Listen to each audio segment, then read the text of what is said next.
Come with me to a place of wondrous contradictions. A place that is silent and unstirring, yet restless and alive. A place of untold peace and boundless dread. Come with me into the very cradle of darkness, where those who dwell alone.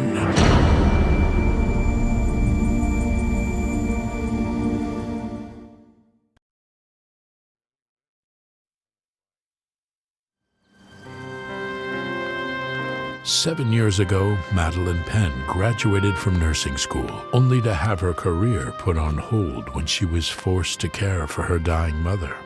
With the old woman's passing, Madeline is now free to pursue her chosen profession. But the years spent alone with her mother have taken their toll.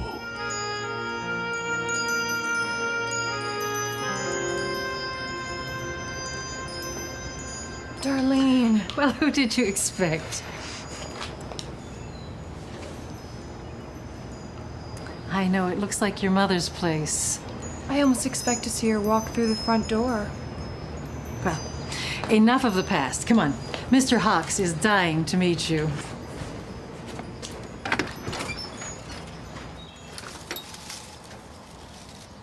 Your room's at the end of the hall. Oh, and I come in at 9 every morning to do the cooking and the cleaning.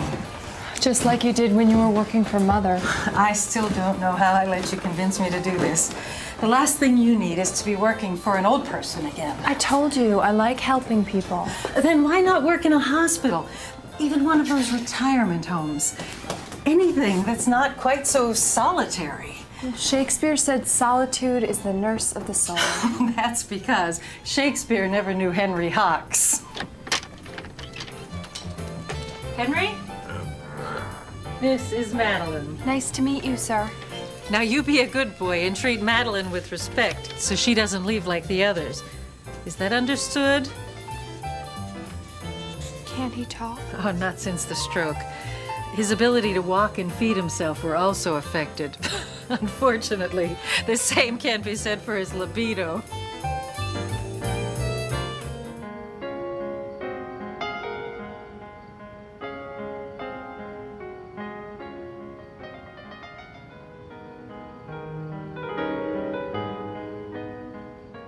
My help had been needed and claimed. I had given it. This new face was dissimilar to all others I had known. Firstly, because it was masculine, and secondly, because it was dark, strong, and stern.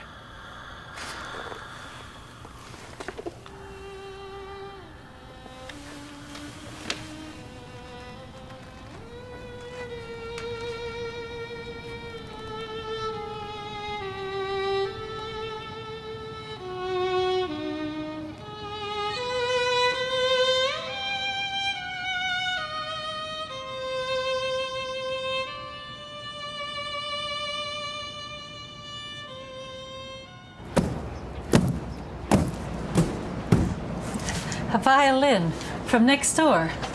You should have heard it, Darlene. It was so beautiful. I guess they finally rented out the place. It's about time. Good heavens. I knew I forgot something. I promised to get him some new girly magazines. Now, if I don't get lunch started soon... Don't worry. I'll go get him a fresh batch. There's a store down the corner, right? Oh, honey, you know I couldn't ask you to do that. Darlene, I'm not a little girl anymore.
Oh, I'm sorry. See, I was just walking by and I heard you playing. Forgive me, I didn't mean to intrude. It's just that the music was so lovely. No, wait. Don't go. You heard the music? You actually heard it? And last night, too. You were playing upstairs? What did it sound like? It was beautiful. Almost heartbreaking. Like the person playing had suffered a great loss. You say that as if you know about loss. I'm Madeline Penn. I work for Mr. Hawks next door. Peter Carver. So, looks like you just moved in. No, I've been here for a while. And the candles, do they help you play? Or did you just blow a fuse?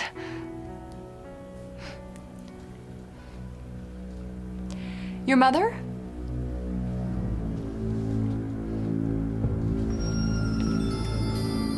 Yes.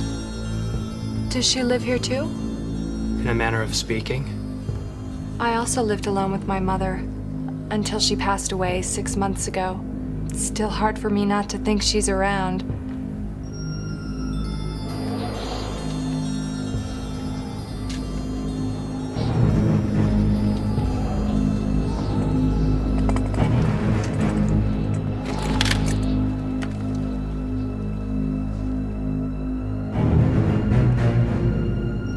You'd better go. Perhaps I could come back another time. I don't think that's a good idea. Or I could have you over for coffee. I don't get out much. In fact, I don't get out at all. It was the same way for me when I lived alone with my mother, but it... Please, go.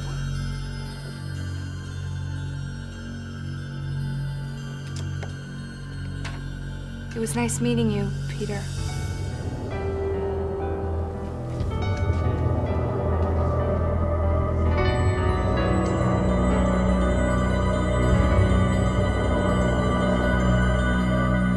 There's such a gentleness about him, and he made me feel so at ease. Do I detect a hint of an attraction?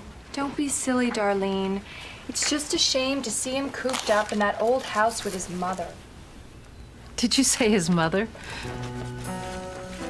I do believe Henry is jealous. I would love to see him again, but I don't think he's interested. I mean, who could blame him? I practically broke into his house. Oh, nonsense, Maddie. If I were you, I'd put on something nice and go back there tonight.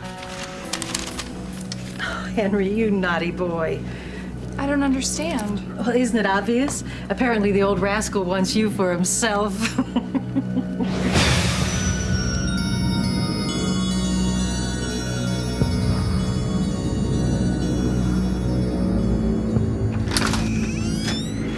Hello?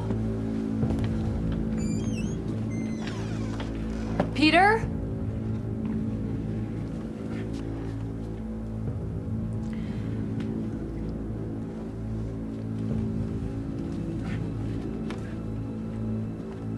The door was open, so I...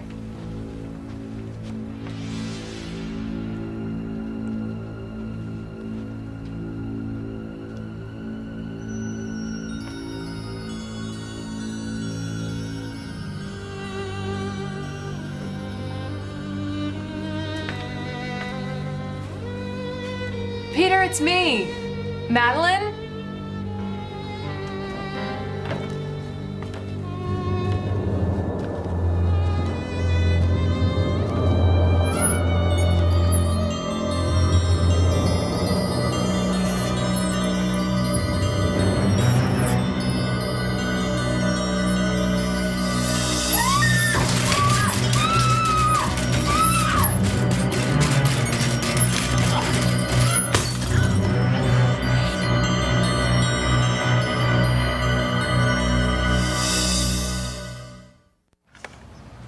Let me get this straight. You were attacked by an empty wheelchair. Darlene, I didn't imagine it. I'm not saying you did. Still, you have to admit there's a certain irony to what you're describing. What are you talking about? You meet a shut-in who takes care of his mother, just like you did. You make a connection, but he's afraid to untie the apron strings, just like you were. Thank you, Dr. Freud, but it's not that simple. Something's going on in that house. Something terribly wrong. Maybe that's why Mr. Hawks warned me not to go. Maybe he knows. The only thing that Henry knows is what he'd like to do to you if only he could. Where are you going? I have to talk to him again. Honey, he told you to stay away. He's in trouble, Darlene. I can feel it. Maddie! He's locked away in that gloomy old house. Somebody has to help him. Maddie, are you sure you're not talking about yourself? I kept knocking and knocking. Why wouldn't you answer the door? You know what happened last night, don't you? Peter, please. Tell me what's going on. I warned you not to come back. All right. If you won't give me a straight answer, then maybe your mother will. My mother is dead. She's been dead for 3 years. But you told me that she lives here with you. I'm afraid that's also true. Are you trying to tell me that your mother... that She is a very powerful woman. What happened last night is only a taste of what she can do. And what she'll do again if you don't leave. All right. I'll go. Only if you come with me. No. Why not? I left once. That's why she died. That's why I'm here now, why I have to stay. She has no hold on you, Peter. Not anymore. You don't understand. I understand only too well. You have to go on with your life.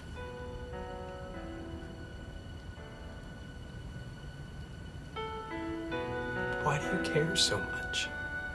I don't know. Maybe I see myself in you. All the pain and all the loneliness. It's true, you see me. And you hear my music. And it's such lovely music. Music that the whole world should hear, not just some plain Jane who lives next door. There's nothing plain about you, Madeline.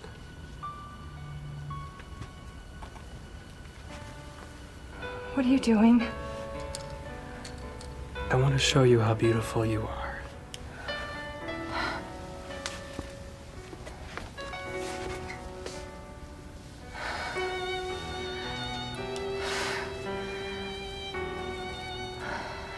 There. Can you see it? You're making fun of me. No. You just can't see it for yourself, but it's there, Madeline. It's there, trust me. Oh, Peter, please.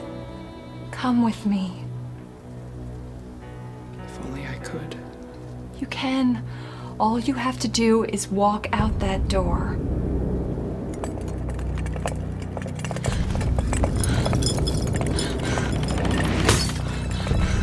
Peter, what's happening? It's no good. She's too strong. I won't let you stay here. Madeline, if you care for me, go home.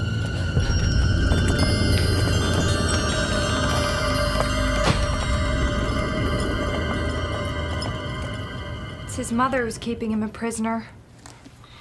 Even in death, she won't let him go. Just like my mother wouldn't let me go. Forgive me for talking like this, Mr. Hawks. It's just that I can't stop thinking about him. I can't get him out of my mind. The crazy thing is, I hardly even know him. But we're kindred spirits, Peter and I. And I know he feels the same way. Just like I know he wants to break free.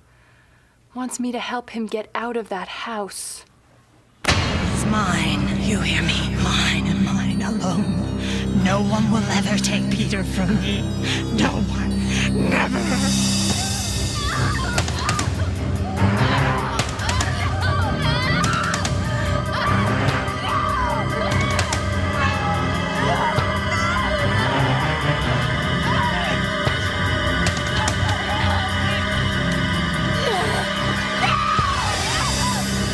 Maddie, it's me. Honey, what's wrong? What are you doing on the floor?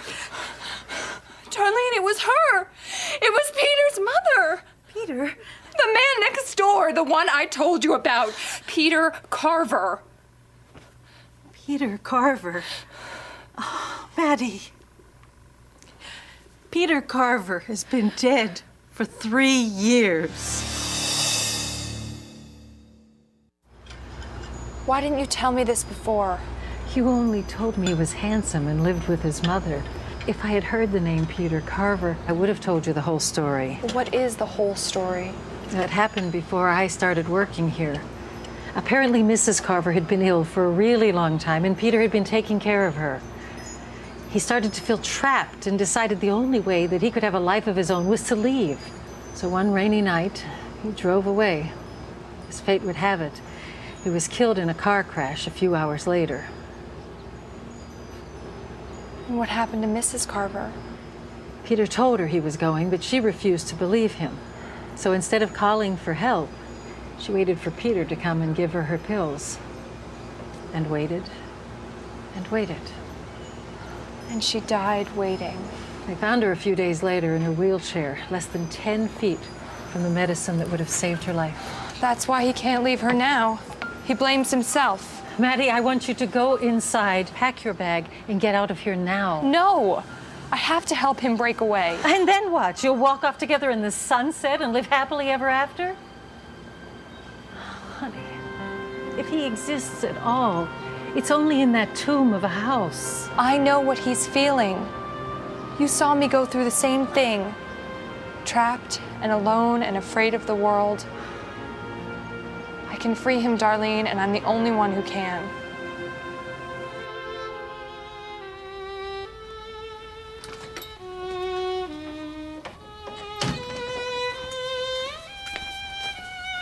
Peter, I know everything about the car crash, your mother's death.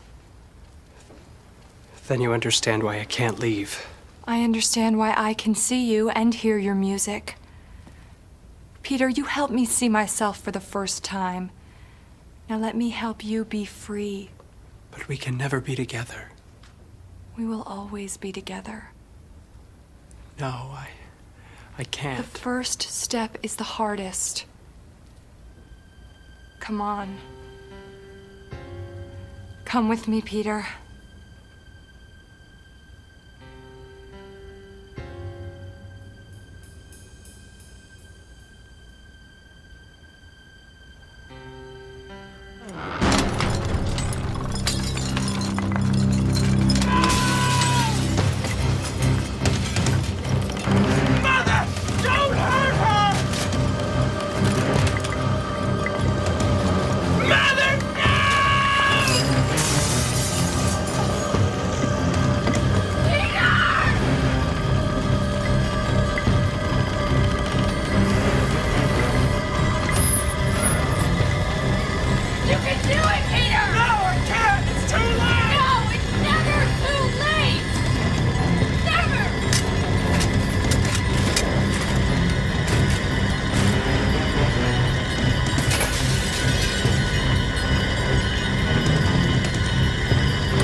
Madeline.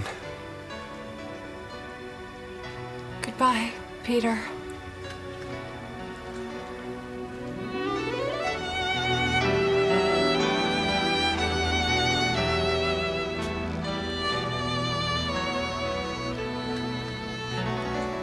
Be patient toward all that is unsolved in your heart, and learn to love the questions themselves. Perhaps you will then, gradually, without even noticing it, live along some distant day into the answer.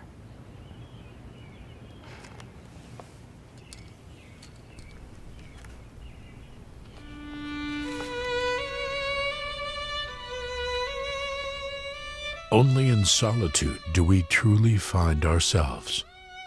Yet what we find can often harden the chains of our loneliness. Fortunately for Madeline Penn, those chains have forever been broken.